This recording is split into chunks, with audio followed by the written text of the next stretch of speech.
Médicos, ¿cómo están? Vamos a revisar el repaso de cirugía para su ENARM 2023. Último de los repasos que realizamos este año.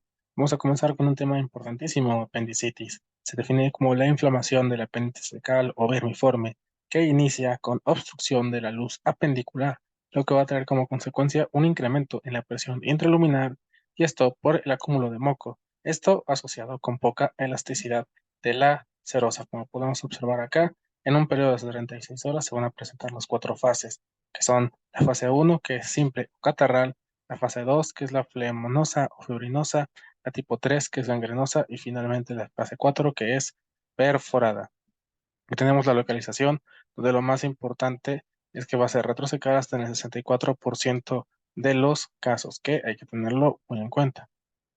La etiología generalmente en niños se presenta con hiperplasia linfoide y en adultos va a ser generalmente por la impactación de un fecalito. En cuanto a la epidemiología, es la enfermedad quirúrgica más frecuente y será más frecuente entre la segunda y la tercera década de la vida.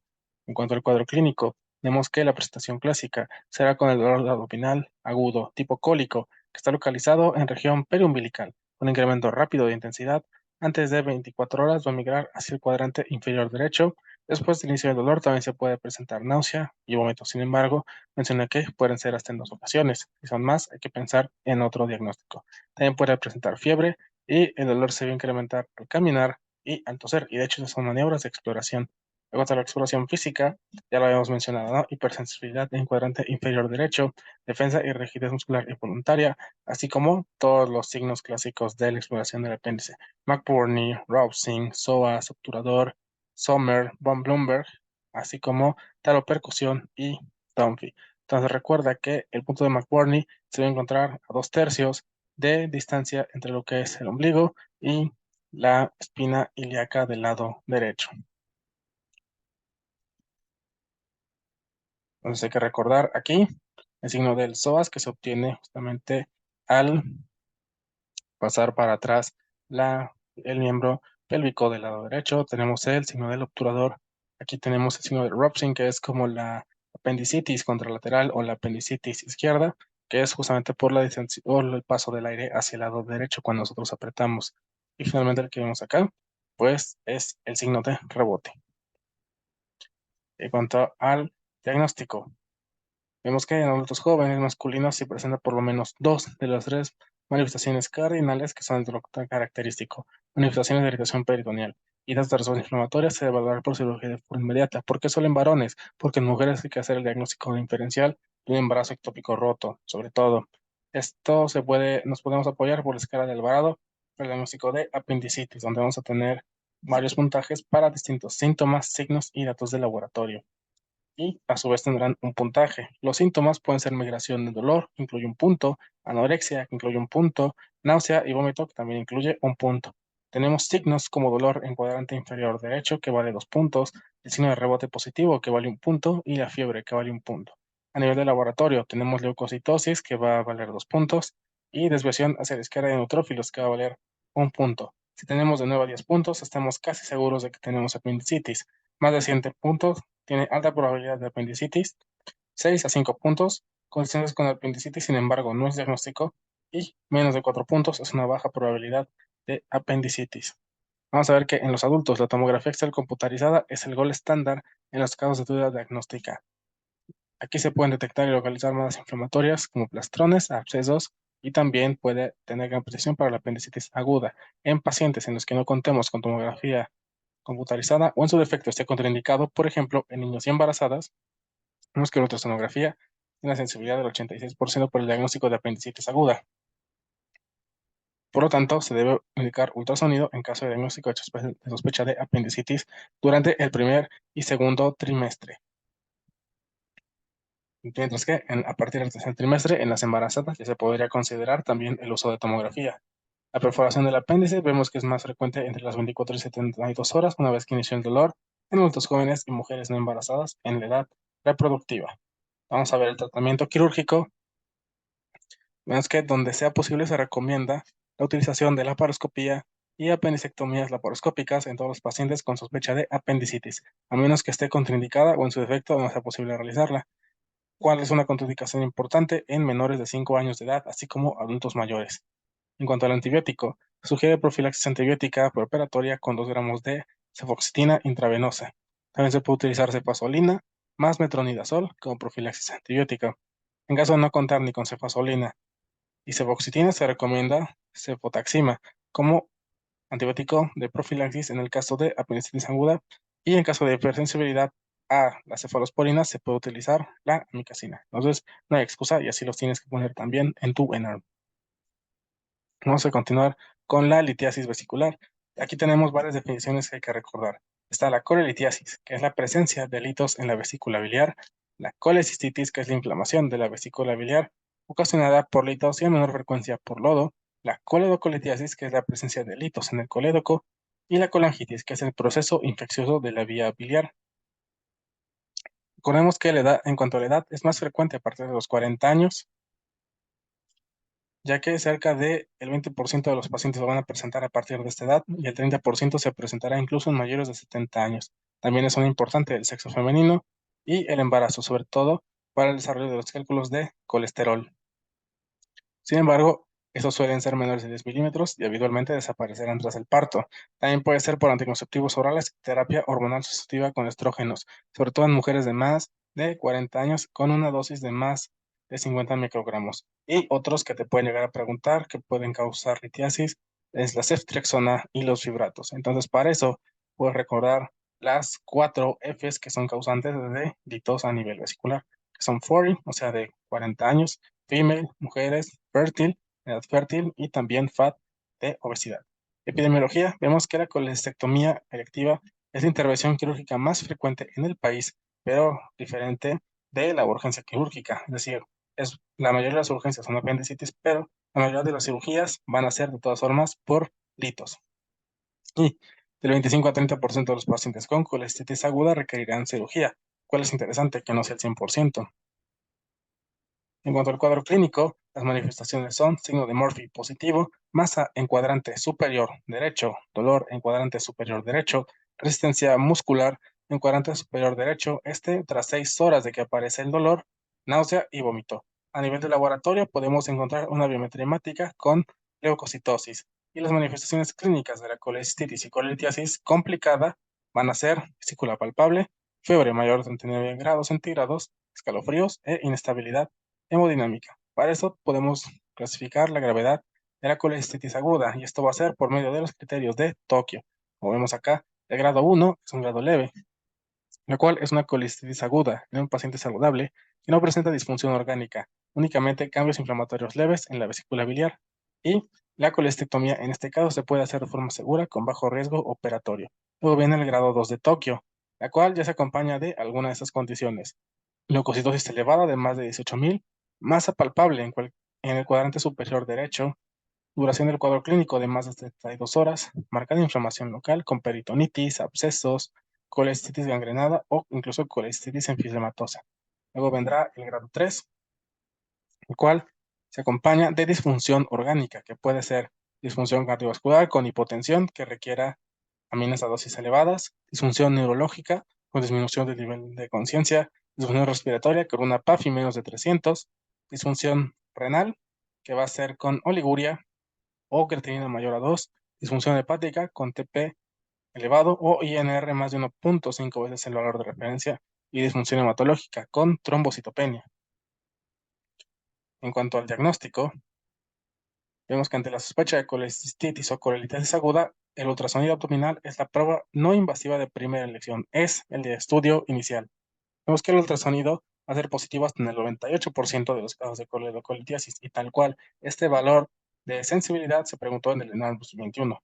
Los hallazgos que reporta el ultrasonido ante la presencia de colecistitis y colitiasis van a ser engrosamiento de la pared vesicular de más de 5 milímetros, líquido perivesicular, signo de Murphy ultrasonográfico positivo, alargamiento vesicular de 8 centímetros a nivel axial y 4 centímetros de diámetro, lito encarcelado, imagen en doble riel, como podemos observar acá, sombra acústica en el caso del licto, así como ecos intramurales. A nivel de la tomografía, vamos a encontrar engrosamiento de la pared vesicular, colecciones líquidas perivesiculares, aunque bueno, aquí no se ven tanto, alargamiento vesicular, ese sí, y Áreas con alta densidad en tejido graso perivesicular, que se refiere a la grasa estriada, que obviamente nos va a hablar de inflamación. Y pues obviamente, ¿no? Aquí el hito gigante en la vesícula. Igual al tratamiento. Vemos que para la disolución de los cálculos biliares en pacientes que estén de alto riesgo quirúrgico, el tratamiento es con ácidos biliares solares, como es el urso desoxicólico o el queno desoxicólico. Vemos que en presencia de cólicos biliares y para evitar el progreso de la colicitis aguda, se recomienda diclofenaco 75 miligramos intramuscular, dosis única. En cuanto al tratamiento antibiótico, dependiendo del grado Tokio, si es grado 1, únicamente se dará un antibiótico, mientras que si es grado 2 o 3, se recomienda doble antibiótico. Y si sospechamos de anaerobios, hay que agregar metronidazol. En cuanto al dolor, en pacientes que este no remite con diclofenaco, recuerda que puedes agregar mepiridina o algún otro opiáceo. En cuanto al tratamiento, vemos que puede ser por la parotomía o por la paroscopía. Y la colestectomía se considera temprana si se realiza en los días 1 a 7 después del ataque inicial y tardío si se realiza 2 a 3 meses después del ataque. ¿Qué hay en medio? No lo sabemos. Y recuerda que solamente vamos a diferir la cirugía cuando tenemos coleditiasis asintomática, o sea que tú la encuentras a través de un estudio de imagen, pero no te está causando ninguno de los síntomas que ya revisamos. Las complicaciones de la colestectomía laparoscópica pueden ser lesión del conducto biliar, lesión del intestino y lesión hepática. Y si perforamos, nos puede dar como consecuencia un biloma. Las complicaciones de la colestectomía abierta son las mismas que se presentan en cualquier cirugía de ese tipo: infección, ilio, hemorragia intraperitoneal, atelectasia, trombosis de venas profundas e incluso infección del tracto urinario. Vamos a ver que en cuanto a la coledocolitiasis tenemos dos tipos: la primaria, que es de origen intrahepático, y la secundaria, que es de origen vesicular, y esta es la más frecuente. El cuadro clínico va a ser por la triada de Charcot, que es dolor en el cuadrante superior derecho, ictericia y fiebre, y esta es pregunta de cadena prácticamente. Así como la siguiente, que es la péntara de Reynolds, que es la triada de Charcot más choque y alteración del estado mental. El diagnóstico es por laboratorio, donde podemos presentar un patrón obstructivo con aumento de bilirrubina total, a expensas de la directa, aumento de la GGT y también de la fosfatasa alcalina. Y también tenemos leucocitosis mayor a 10.000. Por imagen podemos utilizar un ultrasonido de vías biliares como tratamiento como diagnóstico de primera elección, donde vamos a observar una dilatación de más de 6 milímetros de la vía biliar. Sin embargo, en el caso de coledocolitiasis, la CEPRE es el gold estándar. En cuanto al tratamiento para la colangitis, podemos utilizar antibióticos de amplio espectro, como es ceftriaxona, piperacillina tazobactam o metronidazol. Obviamente, también tiene su propia clasificación de Tokio, que prácticamente es la misma. Entonces, si es Tokio 2 en adelante, se recomienda piperacillina tazobactam.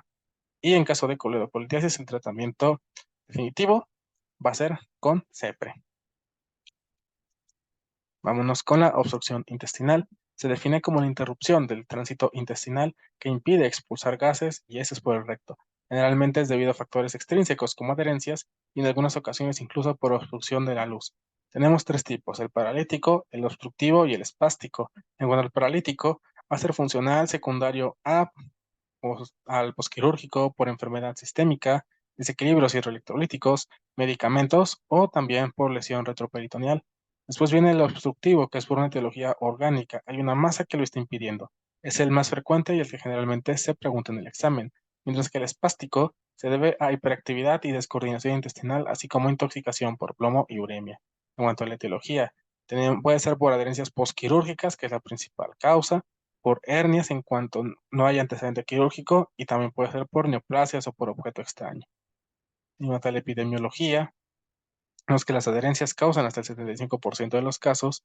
La obstrucción intestinal tiene una mortalidad entre el 3.5 y el 6%, y hasta el 80% responderán al tratamiento conservador.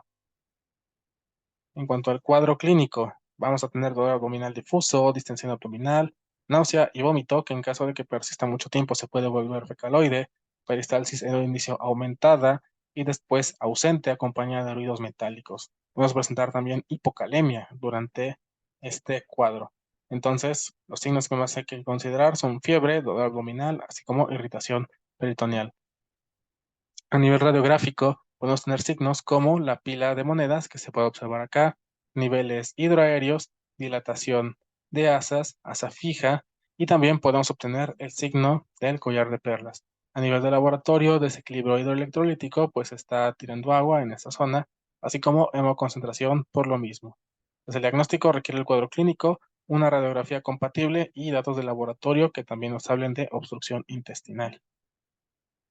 Tenemos tratamiento conservador y quirúrgico. En cuanto al tratamiento conservador, en pacientes con sospecha o diagnóstico de oclusión intestinal por adherencias, se colocará sonda nasogástrica o tubo intestinal largo. Y recuerda que hasta el 90% de los pacientes mejorarán con sonda nasogástrica por 48 a 72 horas.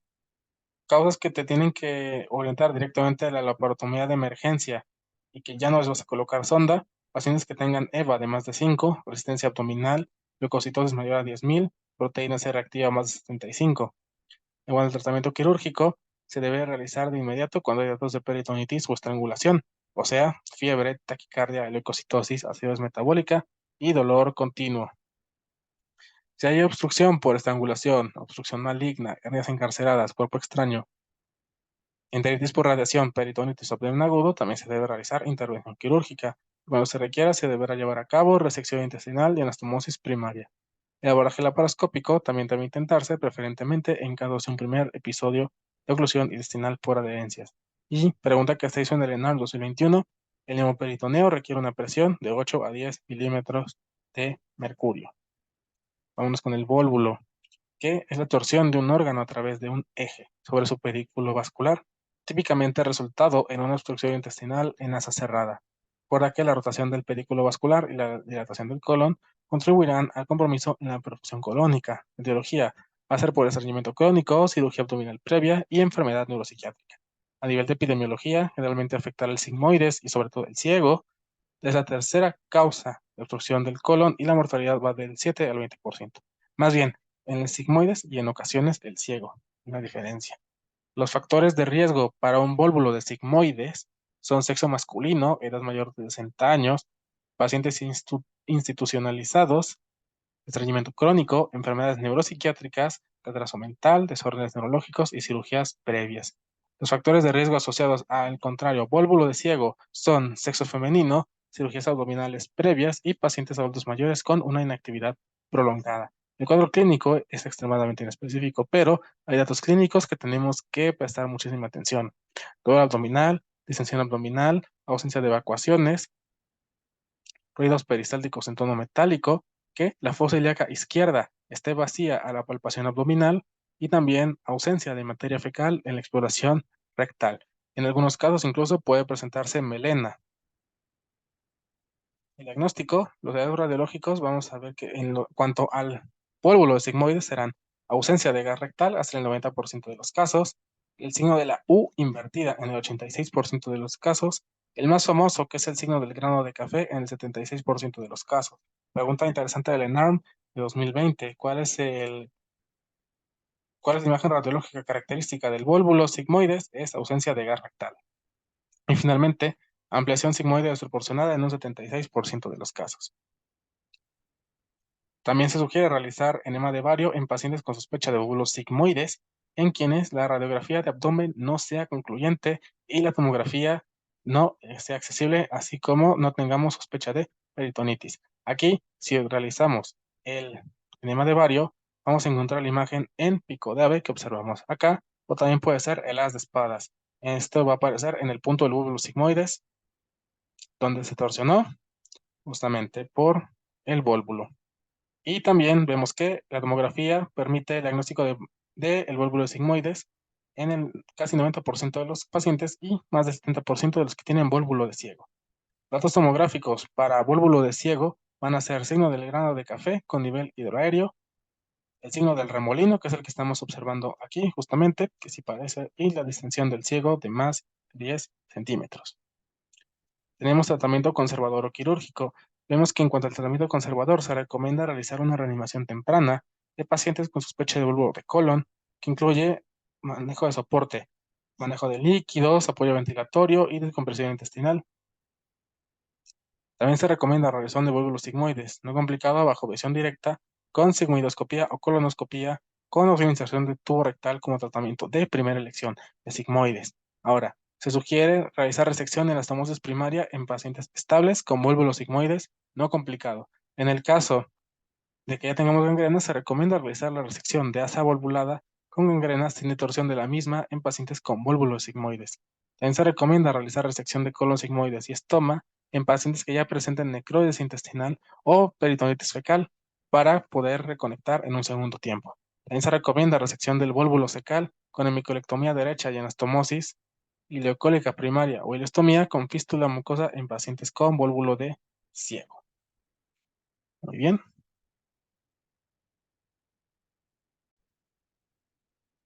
Continuando con las heridas quirúrgicas, vemos que una herida limpia va a ser aquella que no sea traumática, que sea aséptica y que no tenga apertura de la cavidad.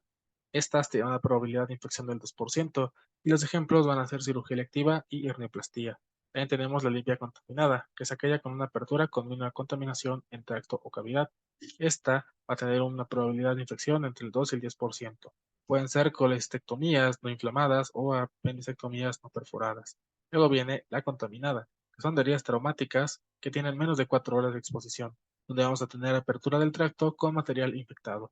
Aquí la probabilidad de infección va a ser el 20%, que puede ser una cole aguda o una ureterolitotomía con derrame. Finalmente tenemos la herida sucia, que es una herida traumática de más de 4 horas, donde hay desvitalización y también contaminación fecal. Aquí la posibilidad de infección supera el 20%. Van a ser peritonitis, una herida infectada o una fractura expuesta. Incluso puede ser también una herida por arma de fuego. Vamos a revisar un poquito de hernias. Estas se definen como un defecto en la continuidad de la estructura musculoaponeurótica de la pared abdominal, lo cual permitirá la salida o protrusión de elementos que normalmente no van a pasar a través de ella. Tenemos 4 tipos: encarcerada, estrangulada, incoercible o deslizada. En cuanto a la encarcerada, esta no se puede reducir, es dolorosa y blanda y puede producir obstrucción. Lo más importante es que no se puede reducir, pero no está causando isquemia. La estrangulada está ya presenta un compromiso vascular. Esta va a ser dolorosa, es caliente, crepitante, atención y justamente como está con compromiso vascular, va a ser de color violáceo. Después está la incoercible, que es aquella que protruye inmediatamente después de reducirla, pero justamente la puedes reducir y luego se regresa. Y la deslizada, en la cual la hernia en la que es una hernia en la que una porción del saco hernario estará formado por una pared de una víscera como colon o ciego. Entonces recordar una pequeña clasificación de hernias. Tenemos las reductibles, que puede ser por reducción manual o por reducción espontánea. Las irreductibles, que hay que recordar que pueden ser encarceradas, cuando ya no se puede reducir, es dolorosa y blanda y puede obstruir, sin embargo, no tiene compromiso vascular. Mientras que la estrangulada, esta sí tiene un compromiso vascular, puede llevar a la necrosis y a la peritonitis. Hay hernias inguinales que hay que recordar más que nada los nombres. Aquí tenemos que puede ser de Litre, si se refiere a un divertículo de Meckel en el saco herniario; de Richter, si se encuentra en la pared admimesentérica del intestino delgado; Spiegel, si está en la unión del borde lateral del recto del abdomen y la línea semilunar de Douglas; Aymart, si es secundario a apendicitis aguda; lumbar, si es a través del triángulo superior o inferior. Y recuerda que hay dos tipos, la directa y la indirecta. Recuerda que la hernia inguinal directa sale directamente por el triángulo de Hasselbalch, mientras que la indirecta saldrá por el anillo inguinal interno. Factores de riesgo para presentar hernias: antecedentes familiares de hernias, justamente un mal estado nutricional, tabaquismo, sedentarismo, así como aumentos crónicos o repetitivos de la presión intraabdominal, como pueden ser tos, ascitis u obesidad. El cuadro clínico va a ser la presencia de protrusión o abultamiento en la región inguinal, femoral o abdominal, que sea reductible o no, y se genera molestia leve o dolor al examen, que aumentará al deambular o al esfuerzo, y disminuye o desaparece al decúbito, a menos que estemos hablando de encarceración. En la complicación aguda, el paciente puede presentar cambios de coloración, dolor intenso, así como ruidos repetitivos en el área local. ¿Bien, médicos?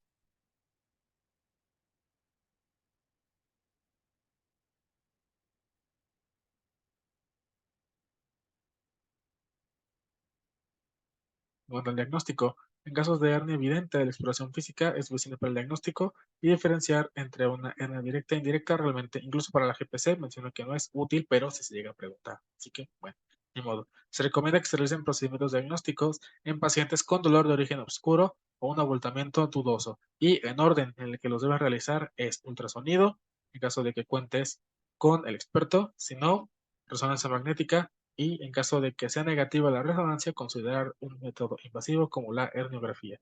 El tratamiento, vemos que la hernioplastia por vía abierta con material protésico es el de elección. Curiosamente nos dice que es abierta, que no es laparoscópica. Vemos que la plastia inguinal abierta con malla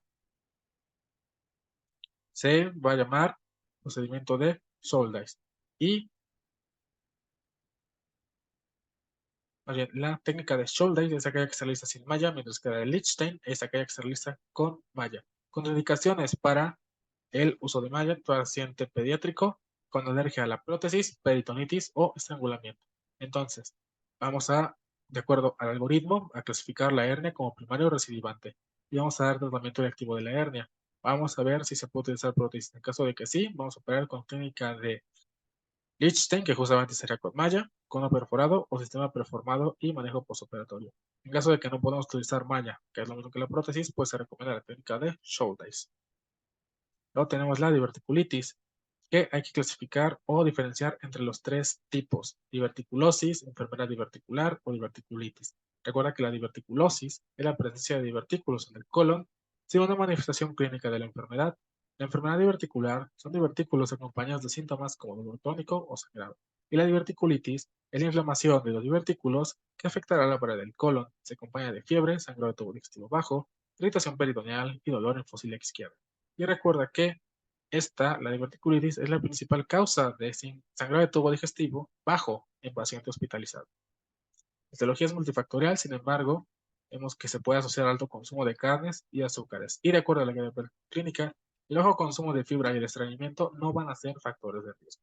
Epidemiología, vemos que afecta hasta un tercio de los pacientes mayores de 45 años, de los cuales el 10 al 25% desarrollarán diverticulitis y generalmente el 95% se encontrarán en el colon sigmoides.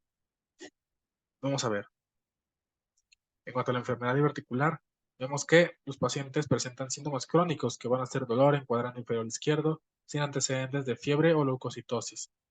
Pueden tener evidencia radiológica o incluso endoscópica de divertículos, sin embargo no hay datos de estenosis, abscesos, perforación u obstrucción. O sea, solamente tienen ahí la salida del saco, no están causando ningún síntoma más que el dolor, pero no sangran, no están inflamados ni están infectados. Vemos que la utilización de mesalazina con probióticos no complicada logra mantener pacientes sin síntomas con buenos resultados. Entonces se recomienda mesalazina para enfermedad diverticular. En cuanto a diverticulosis, la colitis asociada a divertículos, vemos que es una entidad que además de presentar síntomas de enfermedad diverticular, puede acompañarse de sangrado transrectal y diarrea. Eso es lo importante. Enfermedad diverticular únicamente es el dolor en la fosa ilíaca izquierda. Diverticulosis ya se acompaña de un sangrado transrectal y también de diarrea. Y también se recomienda utilizar mesalazina, pero en este caso va a ser con rifaximina en vez de probióticos, para prevenir la enfermedad recurrente, en comparación con la rifaximina solita. Con el cuadro clínico, vemos que la edad, uno o más episodios previos, síntomas en cuadrante inferior izquierdo, aumento de dolor con movimiento, ausencia de vómito, resistencia localizada en cuadrante inferior izquierdo y una PCR de más de 50 son predictores independientes de diverticulitis. Entonces, este es el cuadro clínico propio de la diverticulitis ahora sí. Otra vez, dolor en cuadrante inferior izquierdo, aumento del dolor con el movimiento, ausencia de vómito, resistencia localizada en el cuadrante inferior izquierdo y una PCR de más de 50. Sin embargo, pues esto se debe comprobar por radiología, ya que la clasificación de Hinchi se llega a preguntar en los exámenes. Entonces, un episodio de diverticulitis debe ser documentado por una tomografía, donde vamos a tener imágenes compatibles en cortes axiales con divertículos, inflamación de la grasa pericólica, engrosamiento de la pared colónica, así como abscesos pericólicos o a distancia. Vemos que el ataque de Bowning pelvis va a ser el estudio más apropiado para el diagnóstico de diverticulitis aguda, y la presión aumenta con la utilización de contraste oral, intravenoso y rectal. Entonces, el gold estándar de la diverticulitis es la tomografía con doble y hasta triple contraste. Sin embargo, aquí tenemos el orden en que se debe realizar. Recuerdo la guía de práctica clínica. Lo primero es realizar un colon por enema. Si tenemos sangre, se realiza colonoscopía y finalmente se confirmará por TAC con contraste IV y oral. Ahora, hay que recordar la escala de Hinchi, la cual tiene estadio que va del 0 hasta el 4. Hinchi 0, donde tenemos una diverticulitis leve, pero no hay absceso. Estadio 1A, donde tenemos una inflamación pericólica y también tenemos flemones. Estadio 1B, donde tenemos un absceso que va a ser menor a 5 centímetros en la proximidad del proceso inflamatorio primario. El grado 2, absceso intraabdominal, pélvico o retroperitoneal y absceso distante al sitio inflamatorio primario. Estadio 3, peritonitis purulenta generalizada y estadio 4, ya de plano, una peritonitis fecal. El tratamiento. Vemos que el tratamiento conservador de la diverticulitis no complicada, que puede ser Hinchi 0 o 1A, tiene hasta 100% de resolución espontánea en los pacientes que la presentan. Si el paciente no cumple con los criterios para el tratamiento ambulatorio de mejoría, se debe iniciar antibiótico intravenoso dirigido contra gram negativos y también contra anaerobios. Como vemos acá, se recomienda entonces una combinación con ciprofloxacino o ceftriaxona y a este se le debe agregar metronidazol. O sea, ceftriaxona metronidazol sería como la, la medida más adecuada. Incluso se puede utilizar un solo antibiótico como el imipenem o el meropenem. Ahora, en cuanto al tratamiento no farmacológico, el consumo de fibra por largo tiempo después de la recuperación de un primer cuadro de diverticulitis previene las recurrencias en el 70% de los pacientes a 5 años, así como se ven menos propensos a tener una complicación de enfermedad diverticular. Igual el tratamiento quirúrgico, se recomienda sigmoidectomía de urgencia en pacientes con peritonitis difusa, cuando no hay tratamiento o cuando no hay mejoría de la sepsis en paciente hospitalizado con tratamiento médico. Es que habitualmente se realiza un procedimiento en bolsa de Hartmann en diverticulitis complicada, o sea, con Hinchi 4 o algunos incluso con Hinchi 3. Sin embargo, se debe considerar la mortalidad asociada a el cierre de la bolsa de Hartmann y reconectar al paciente. Por lo tanto, es recomendable realizar ileostomía en asa en lugar de colostomía en asa de colon transverso para lograr derivar a una anastomosis colorectal. En cuanto a la enfermedad hemorroidal, se definen como síntomas y signos que se relacionan con los cambios patológicos que pueden sufrir los cojinetes anales o los paquetes hemorroidales. La etiología va a ser por un estreñimiento crónico, una dieta baja en fibra y sedestación prolongada. En cuanto a la epidemiología, vemos que es el primer lugar en enfermedades del recto, tiene una mayor incidencia entre los 45 y los 65 años y el sangrado rectal va a ser la manifestación más común. Entonces, vamos a ver el cuadro clínico. Debe incluir la inspección visual del ano, reposo y en esfuerzo, así como acompañarse de tacto rectal. Vamos a ver que la inspección anal permite valorar procesos prolapsantes a través del canal anal, como son hemorroides internas prolapsadas, pólipos pediculados, papilas anales hipertróficas, presencia de hemorroides externas trombosadas, que pueden reconocerse como un punto azul en el borde anal, dolor que se produce en los casos de hemorroides complicadas con trombosis y suele ser intenso, un sangrado activo, lesiones perianales como fístulas o fisuras, así como presencia de masas en el recto.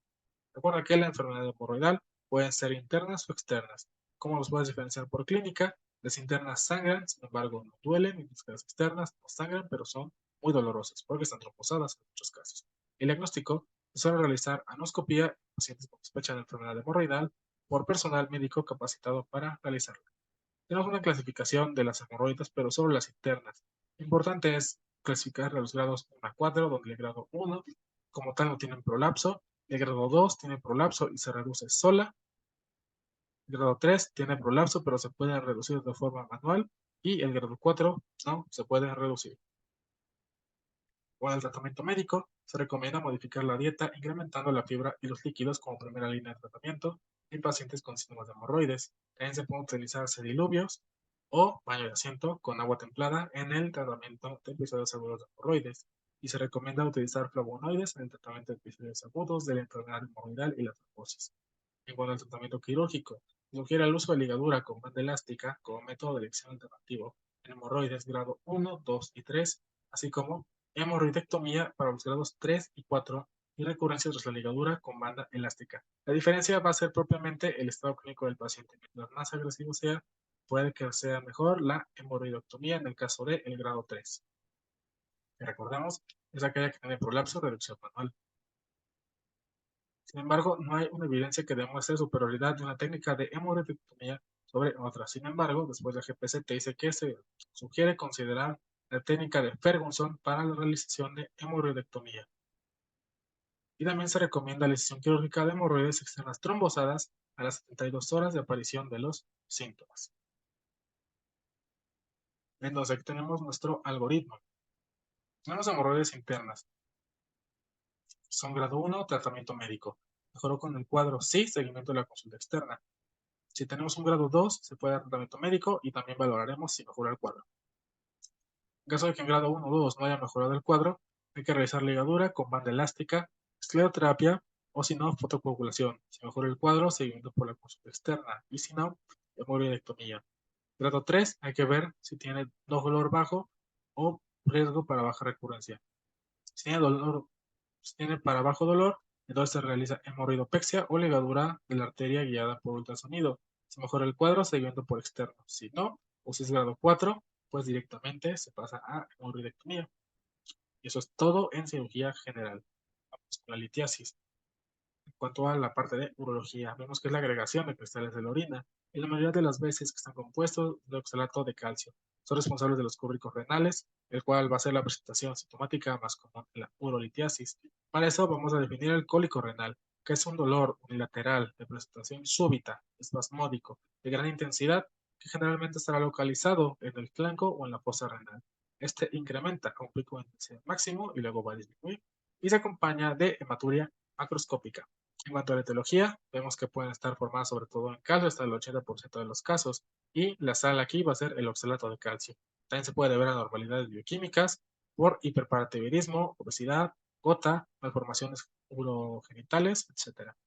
En epidemiología, vemos que la litiasis afecta entre el 1 y el 14% de la población, aproximadamente un 10 a 20% de los varones lo presentarán en su vida, y la recidiva es hasta el 50% 10 años después del evento inicial. Hay varios factores de riesgo, sin embargo, los más importantes en la guía de práctica clínica son una historia previa de nefrolitiasis, pacientes con obesidad, diabetes, hipertensión y gota, acidez urinaria con un pH de menor a 5.5, litos de estrobita que van a ser secundarios a la infección por microorganismos productores de urasa, como son proteos y Klebsiella.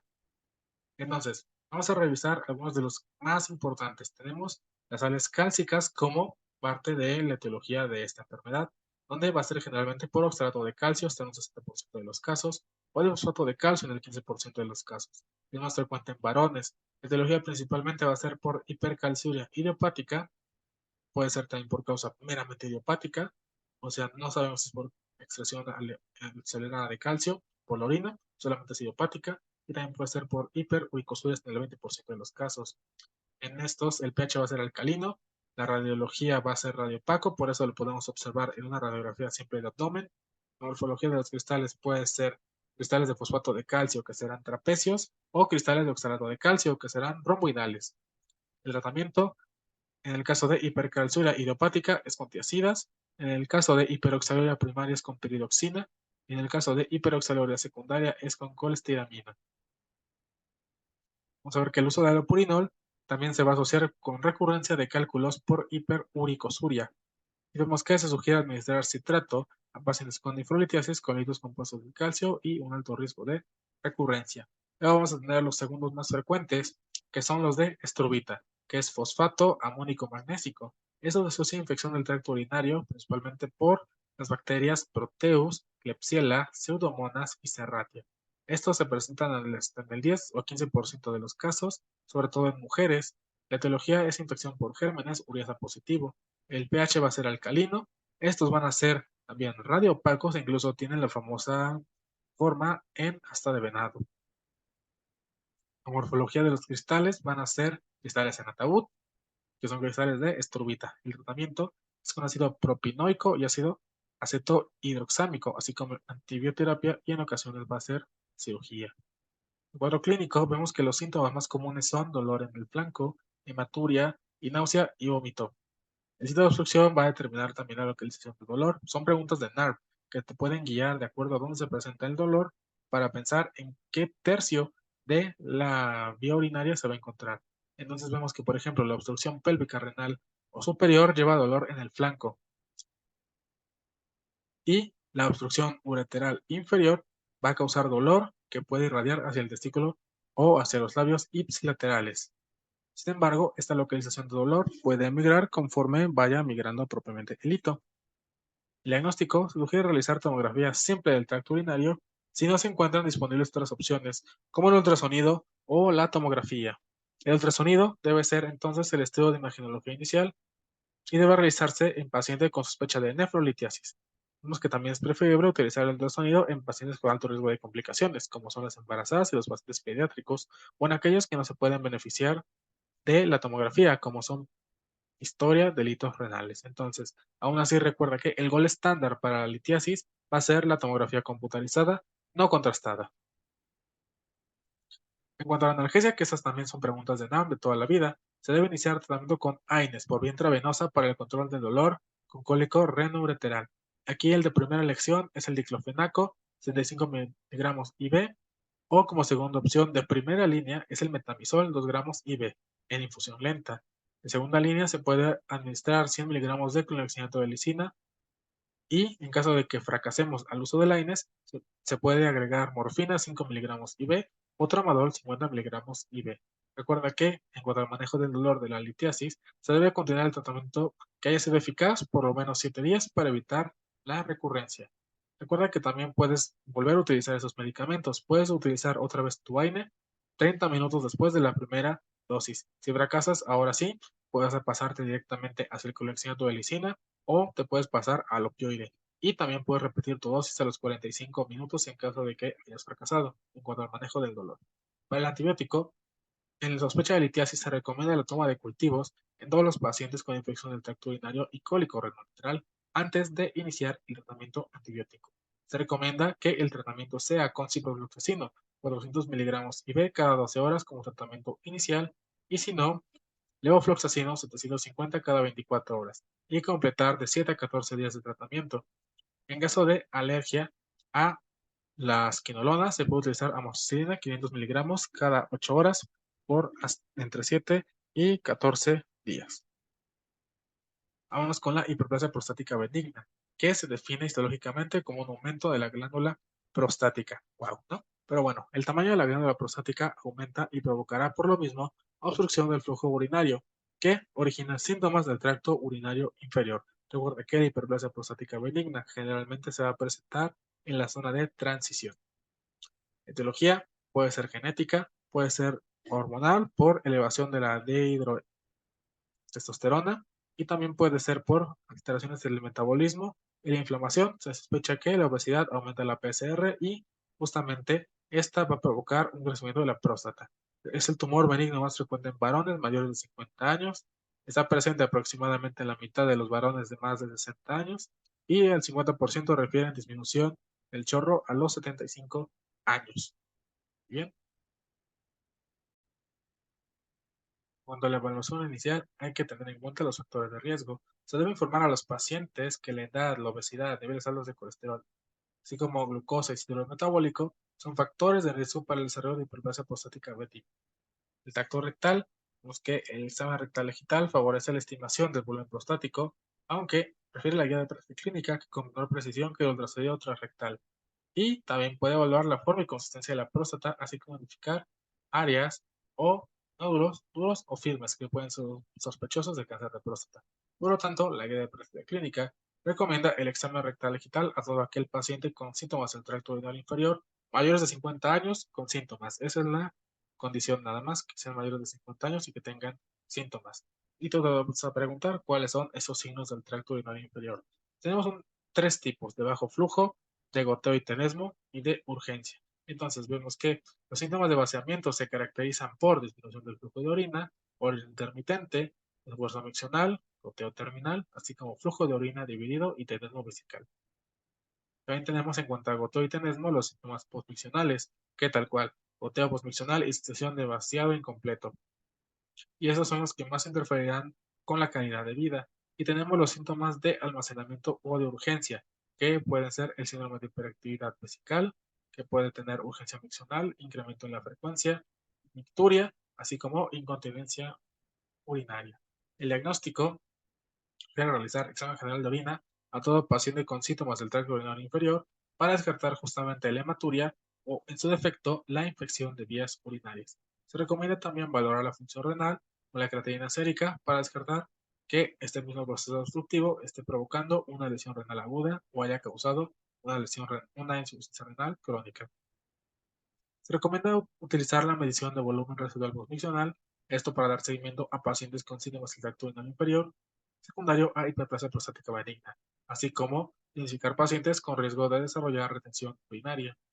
Aquí es importante considerar el tamizaje del antígeno prostático específico. De acuerdo a la guía de práctica clínica, se sugiere realizar un antígeno prostático en pacientes con síntomas del tracto urinario inferior, sugestivos de obstrucción de salida vesical por crecimiento prostático benigno o si la próstata se palpa anormal en el examen rectal digital y sugiere que ante valores que estén entre 4 y 10 nanogramos se realicen estudios complementarios como la fracción libre del antígeno prostático específico y el cociente libre total.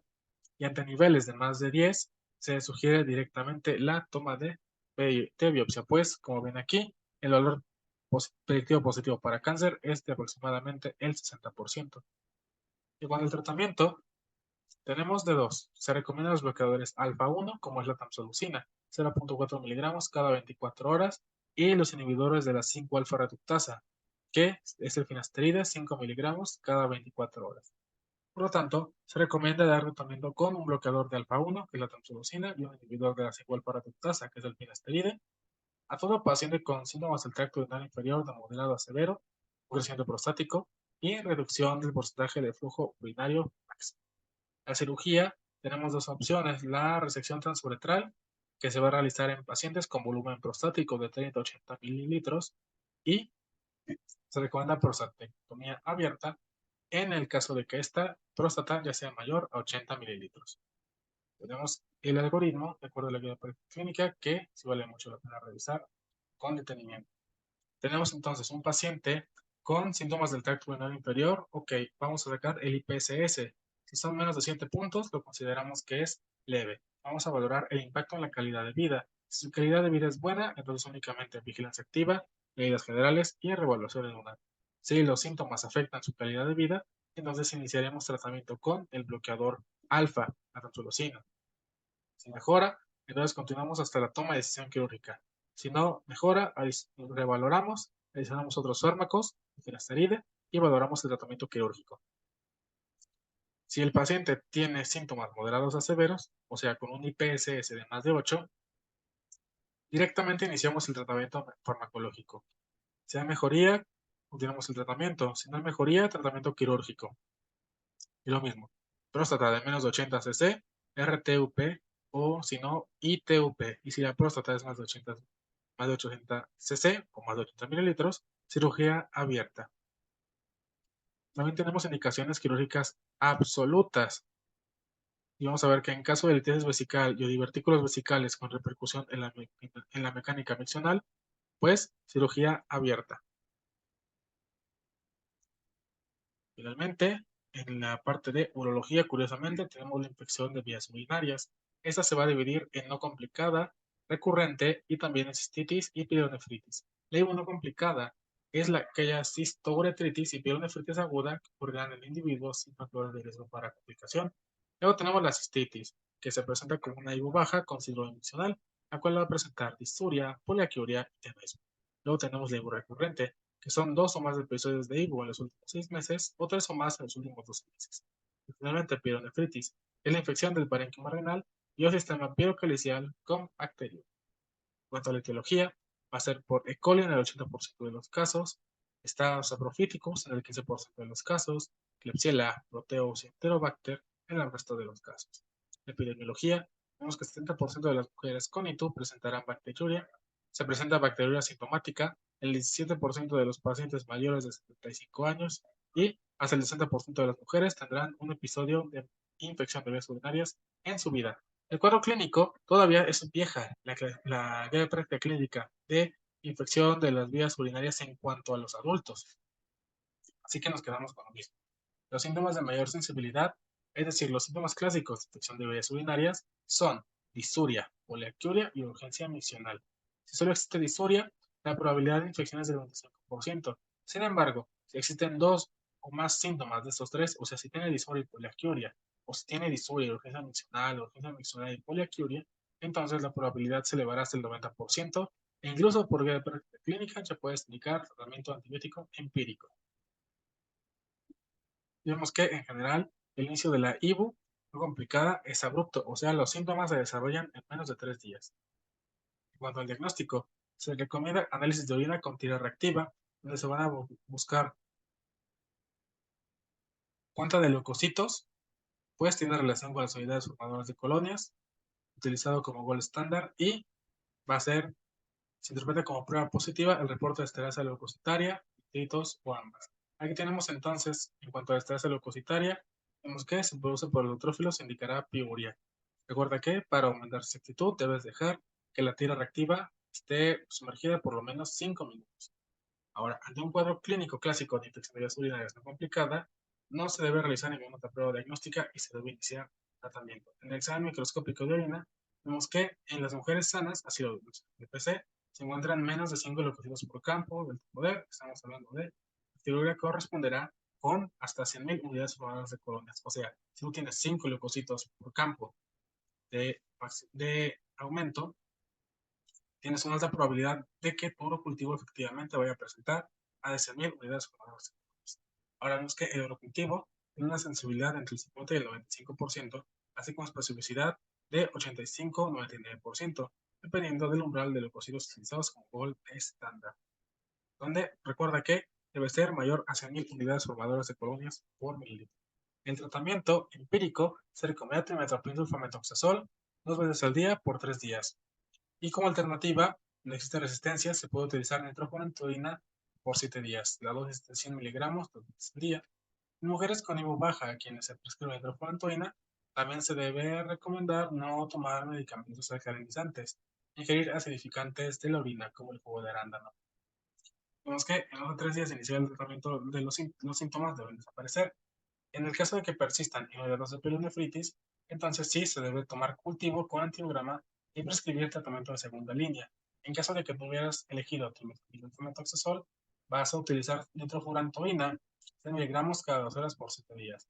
O si no, puedes utilizar ciprofloxacino 250 cada 12 horas por 3 días. Si los síntomas persisten, pues hay que mandar a segundo nivel para dar un tratamiento de mayor espectro. Y obviamente un cultivo con antibiograma. En pacientes que no responden al tratamiento con trimethoprim o nitrofurantoína, se debe realizar el cultivo de orina como guía para el cambio de antibiótico.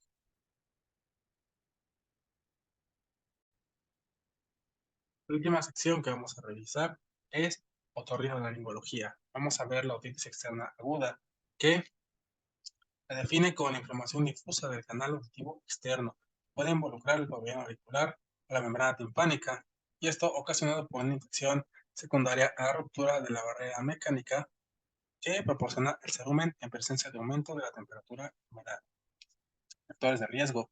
En los factores involucrados en la aparición de otitis externa aguda se va a encontrar alteración del pH ácido del conducto auditivo por exposición al agua, limpieza agresiva, depósitos de jabón, gotas alcalinas, trauma local con uñas o cotonetes, autolimpieza, irrigación, obsedes auditivos y también audífonos.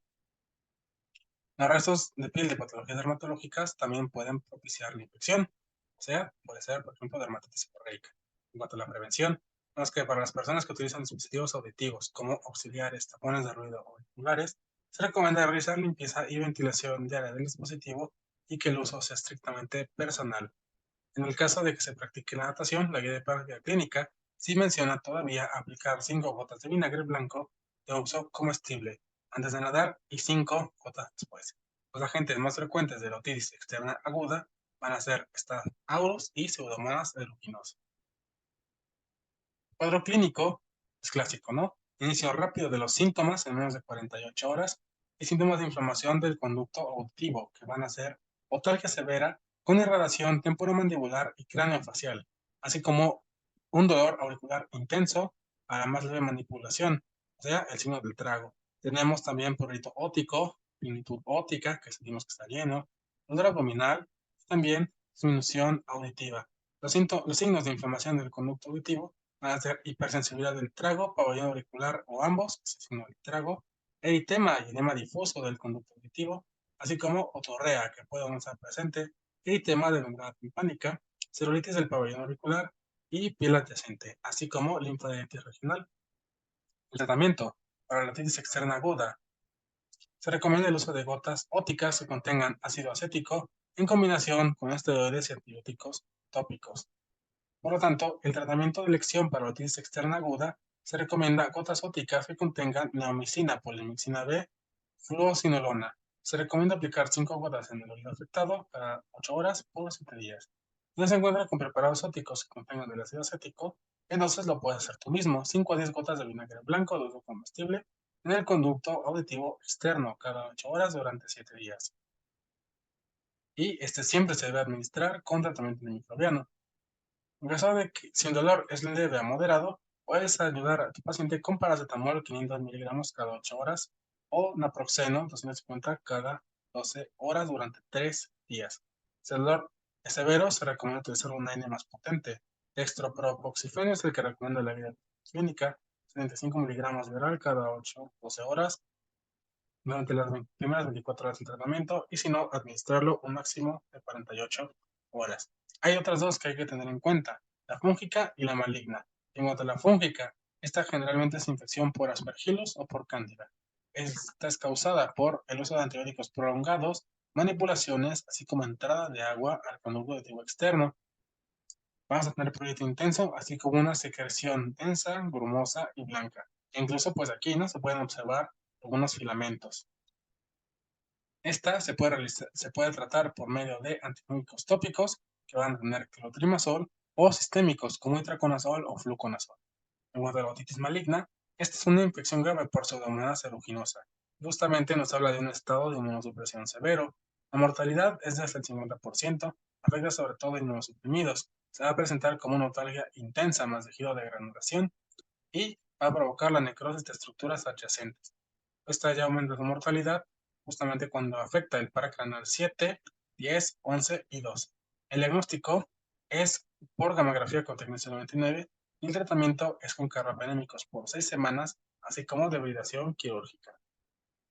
Después tenemos la otitis media aguda, que se define como la presencia de inflamación en el oído medio acompañada de inicio súbito de signos y síntomas de inflamación del oído medio, o sea, fiebre, irritabilidad, anorexia, otalgia y vómito. Generalmente precede a una infección respiratoria aguda de origen viral y la importancia va a radicar en hacer el diagnóstico temprano para asegurar el tratamiento adecuado y oportuno y evitar las complicaciones que van a ser la pérdida de la audición, sobre todo en niños menores de 2 años. Tenemos algunos datos, algunas más bien definiciones que se han preguntado en el UNAM. Tenemos la otitis media con derrame, que es la presencia de derrame o líquido en el oído medio en ausencia de signos y síntomas de inflamación. Y también tenemos la otitis media recurrente, que es la presencia de 3 episodios de otitis media aguda en 6 meses o 4 en un año o 2 cuadros diferentes con un mes entre ellos. Esta pregunta siempre la hacen al final. Factores de riesgo. Vemos que el estado nutricional adecuado es un factor importante en la prevención de la otitis media aguda, así como la falta de lactancia materna favorecer el desarrollo de la otitis media aguda. Los niños que acuden a guardería también son más susceptibles a sufrir otitis media aguda y es hasta 33% más frecuente en niños que utilizan el chupón.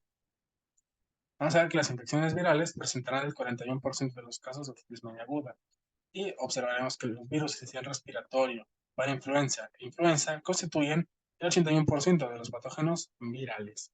Vamos a ver que las bacterias que ocasionan con mayor frecuencia otitis media aguda serán Streptococcus pneumoniae, Haemophilus influenzae y Moraxella terralis.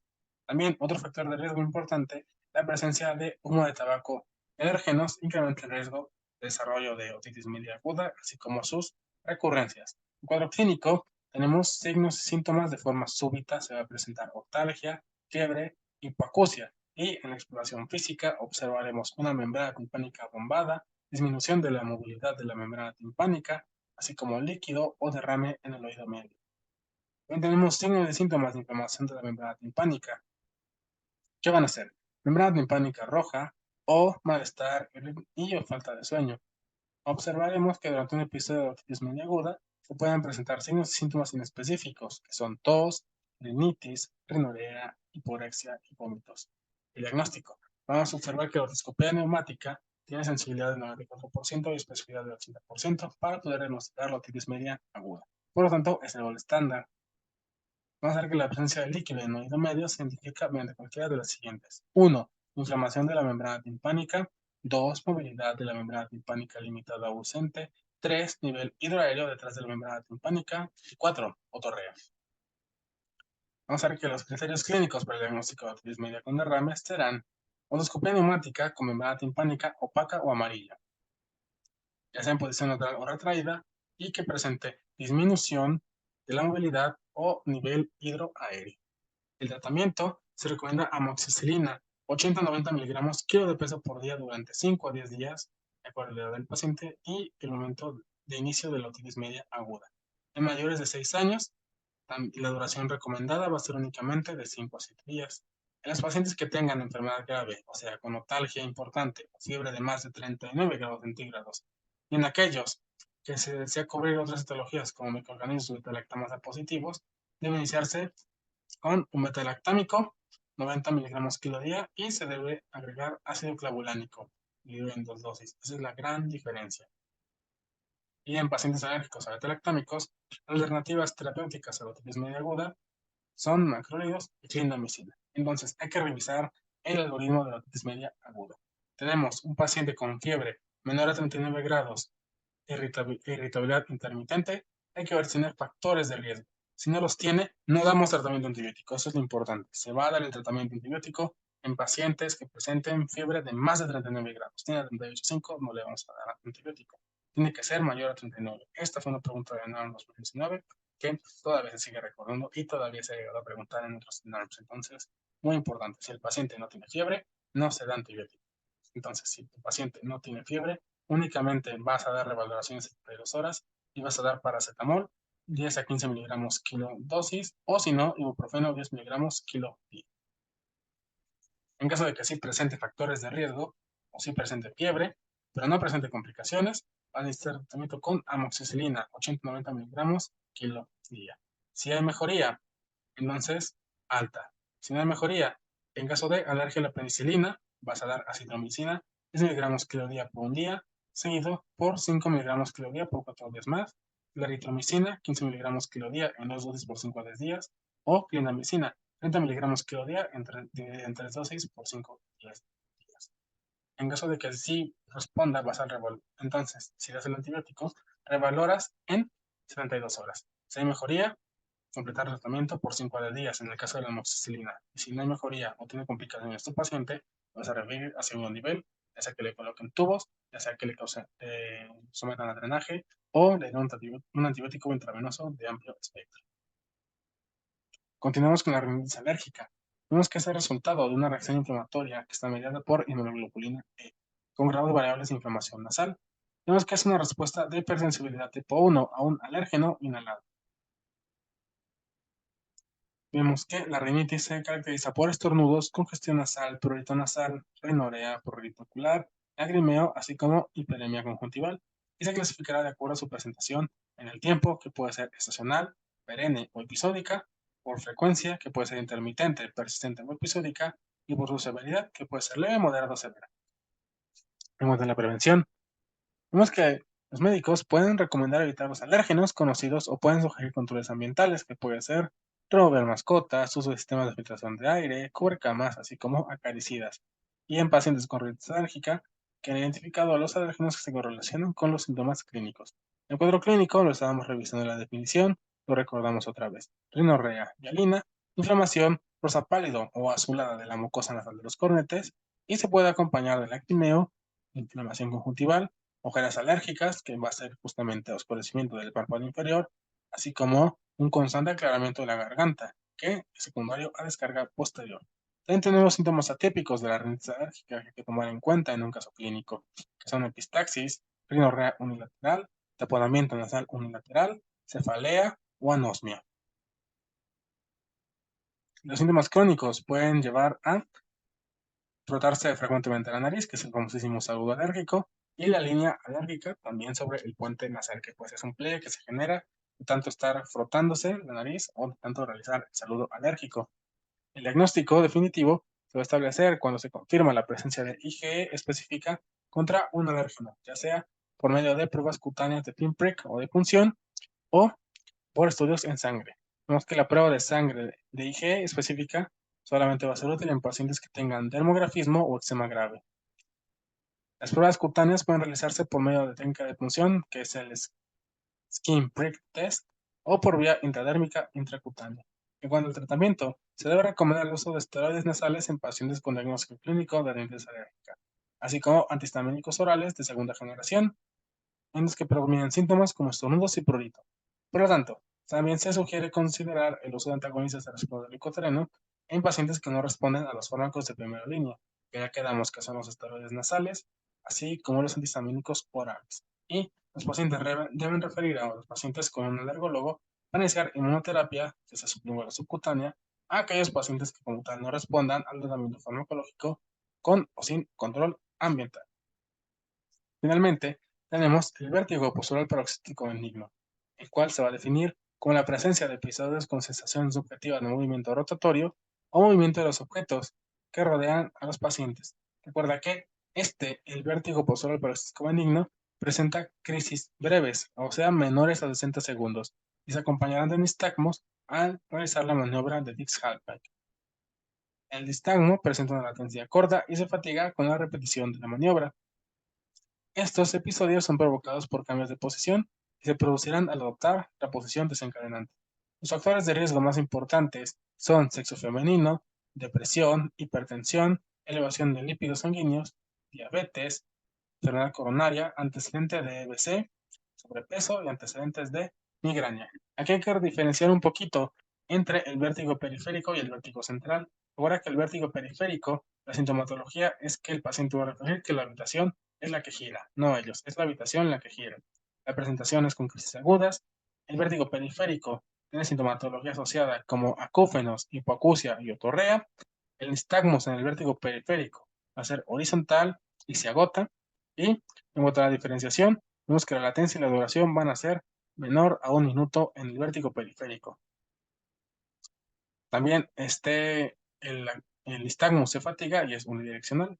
Entonces aquí tenemos algunas etiologías de vértigo periférico, que es el vértigo postural paroxístico benigno, neuritis vestibular, enfermedad de Meniere, laberintitis, coleostatoma, neurinoma del acústico y otitis media aguda. Mientras que el vértigo central presenta sintomatología como mareo, el paciente es el que gira y puede presentar desequilibrio. La presentación es un momento progresivo, no tan agudo, sino que va en ascendente. La sintomatología incluye cefalea, alteraciones visuales y debilidad. El nistagmus es variable, sin embargo, es importante saber que este no se agota. Y para diferenciarlo del periférico, este no tiene latencia, dura más de 1 minuto y es multidireccional. La etiología del vértigo central va a ser por hemorragia o isquemia cerebral, migraña basilar, insuficiencia vértebro-basilar, esclerosis múltiple, infecciones del sistema nervioso central, incluso por epilepsia del lóbulo temporal. Y listo, médicos. Este fue el último repaso de cara al ENAM 2023. Es un poquito largo. Cirugía es una especialidad también importante, entonces complementen este video con la clase de la TLS para que tengan todos los puntos correspondientes a esa materia. Médicos, ha sido un placer estar con ustedes a lo largo de todo este proceso. Espero les vaya muy bien en su examen y muchas felicidades por haber llegado hasta este punto. Ya nos veremos del otro lado de la especialidad. Nos vemos. Adiós.